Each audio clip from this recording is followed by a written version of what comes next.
L'ambassadeur britannique auprès de l'Union européenne a démissionné quelques mois avant l'activation de l'article 50 par Theresa May. Alors pourquoi a-t-il pris cette décision surprise ?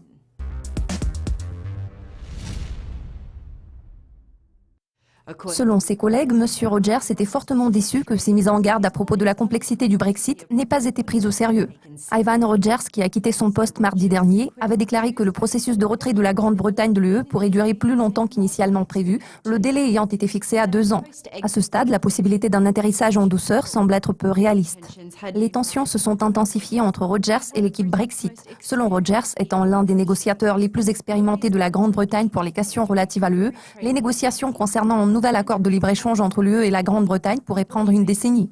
Toutefois, l'équipe de Theresa May estime qu'un nouvel accord commercial pourrait être conclu dans un intervalle de 2 ans. En annonçant sa démission, M. Rogers a déclaré « J'espère que vous allez continuer à contester les arguments mal fondés et le raisonnement confus et que vous n'aurez jamais peur de dire la vérité à ceux qui sont au pouvoir.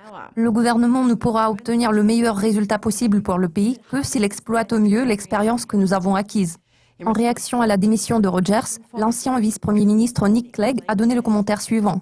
D'abord, les juges se sont vus condamnés comme étant des ennemis du peuple simplement pour le fait de faire leur travail. Puis, cela a touché la CBI et toutes les entreprises s'étant montrées peu enthousiastes à propos du Brexit. Maintenant, ce sont des hauts fonctionnaires qui se voient harcelés par la presse pro-Brexit. Monsieur Rogers a tout simplement donné un avis honnête concernant la durée potentielle des négociations. Tous ceux qui ne partagent pas l'enthousiasme du monde entier se retrouvent dans la ligne de tir. Cette tendance est très inquiétante, tout en étant très récente dans la politique britannique. L'ancien chef de l'UKIP et fervent militant de la campagne en faveur de la sortie, Nigel Farage, a également commenté la démission de Rogers. Aucune organisation n'a fait autant d'efforts pour nous priver de nos droits démocratiques que le ministère des Affaires étrangères. Il le faisait depuis des décennies. J'espère vivement que la démission d'Ivan sera la première parmi beaucoup d'autres. Cela conclut la revue de presse dédiée aux négociations du Brexit. Je suis Céleste Skinner. Nous vous invitons à suivre nos mises à jour régulières pour être au courant de tout ce qui se passe dans le monde de la finance.